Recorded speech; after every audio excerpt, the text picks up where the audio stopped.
Welcome to Trade Pro. In this video, I put to the test the WaveTrend oscillator indicator over a series of 100 trades so you can see how it really performs.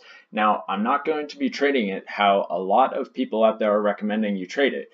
I'm going to be going with the trend, no reversal trading here. So typically people would talk about trading reversals in the overbought and oversold zones, if those are even things that exist. But what I'm going to be doing is having a 200 EMA WaveTrend oscillator plus this stop loss ATR indicator, and I'm going to be taking shorts when there is price action trading under the 200 EMA, only taking longs when price is above the 200 EMA, and you can only take the signals generated by the WaveTrend when they are above the zero line for a short and when they are below the zero line for a long. So let me show you some examples of taking an actual position. So the cross needs to happen above the zero line. This one just makes it so it's still valid, and price is below the 200 EMA, so you can short. This is the candle where the cross occurs right here. So you're going to take the short position on this candle. Stop loss is going straight to that ATR indicator, and then targeting 2 times the risk for the profit target. As we're going with the trend, we want to have a pretty good risk-reward ratio. All right, so next one, we are just waiting for another cross to occur above the zero line of the histogram, or not histogram, but just the zero line. And we have one right here on this candle. So this is another short position right here, targeting 2 times the risk once again. And that one's good. It does give another signal right on this candle as well. So you would still be in this trade, so you wouldn't actually enter this one. But if you missed this one and took this one, this was also a winning trade. But you get the idea. We have another cross down that's above the zero line happening right here on this candle. So that's another short signal. And once again, stop loss to that stop loss indicator, and you're good to go. So super simple strategy. We got another one right here, and obviously in a trend, this thing is going to work really well. And having it where you have to take the position when the cross happens above the zero line does kind of save you in some of the ranging conditions as well. So this strategy I expect to do pretty well over this series of 100 trades. So that's another winner.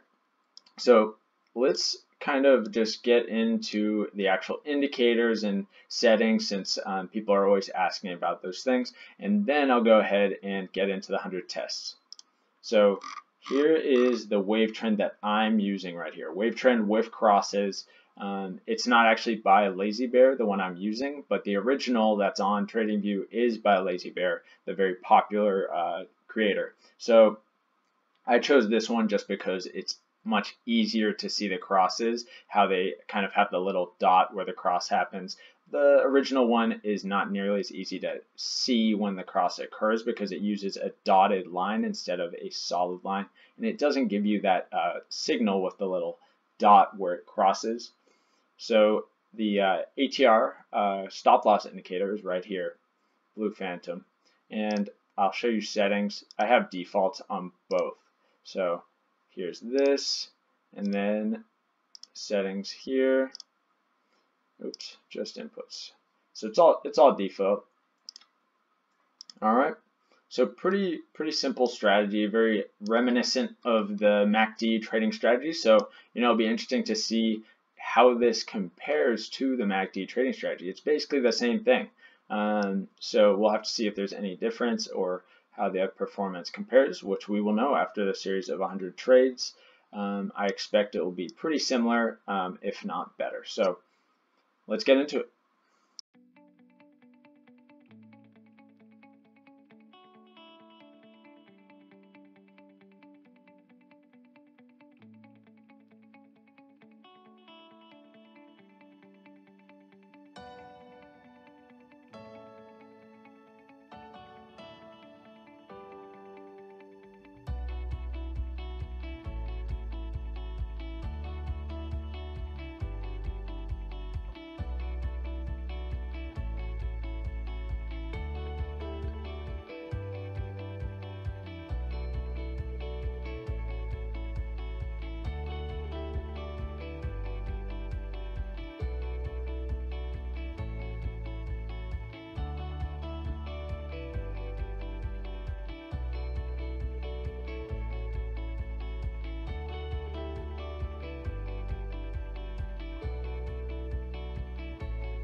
The WaveTrend oscillator results are in after 100 backtests on euro dollar using a 1:2 risk reward ratio on the 30-minute chart, which took 4 months of price data to find the 100 signals. So relatively fast to finding those 100 signals, and there were 44 winners, 56 losses. The most won in a row was 8, and the most lost in a row was 10.